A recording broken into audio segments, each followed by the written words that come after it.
പ്രിയമുള്ളവർ, ഇന്നിങ്ങനെ ഒരു പരിപാടി സംഘടിപ്പിക്കാൻ ലൈബ്രറി മുൻകൈയെടുത്തതിൽ ഉള്ള പക്ഷത്തിന് വേണ്ടി നന്ദി പറയുകയാണ്. MP തൃശ്ശൂരിൽ അന്നത്തെ ഒരു സാധാരണ ഇല്ലത്തിൽ ജനിച്ചു. വൈദ്യനായിരുന്ന ഒരു മനുഷ്യന്റെ മകനായിട്ട് ജനിച്ചു.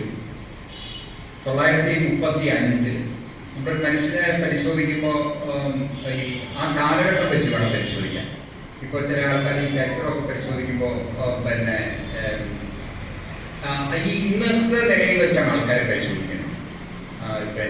ഈ മറ്റ് EMS നമ്പൂതിരിപ്പാട് എടുത്തും വാലെടുത്ത് മാറ്റാത്തത് എന്താണെന്നൊക്കെ ചോദിക്കുന്നത്. നമ്മൾ ഇപ്പം നിന്നാണ് ചോദിക്കുന്നത്. ഒരു കാലഘട്ടത്തിൽ ജീവിച്ച മനുഷ്യര് ആണവര്. അതിനും അപ്പുറമുള്ളത് ചെയ്തതാണ്.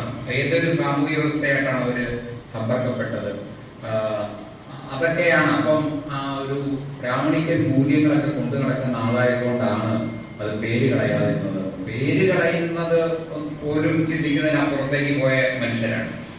ഇപ്പൊ പേരുകളൊക്കെ തിരിച്ചു വരുന്നുള്ള വേറെ കാര്യം. അപ്പൊ ആ കാലഘട്ടത്തിൽ നിർത്തിയാണ് അതിനെ പരിശോധിക്കുന്നത്. അങ്ങനെയല്ല മനുഷ്യരെ നമ്മൾ പരിശോധിക്കണം. മനുഷ്യരെ നിശിതമായി വിമർശിക്കുകയൊക്കെ ചെയ്യുമ്പോൾ തന്നെ കാലഘട്ടം വെച്ചിട്ടുണ്ട്. പക്ഷെ MP ജനിച്ച കാലഘട്ടം 35 സ്വാതന്ത്ര്യ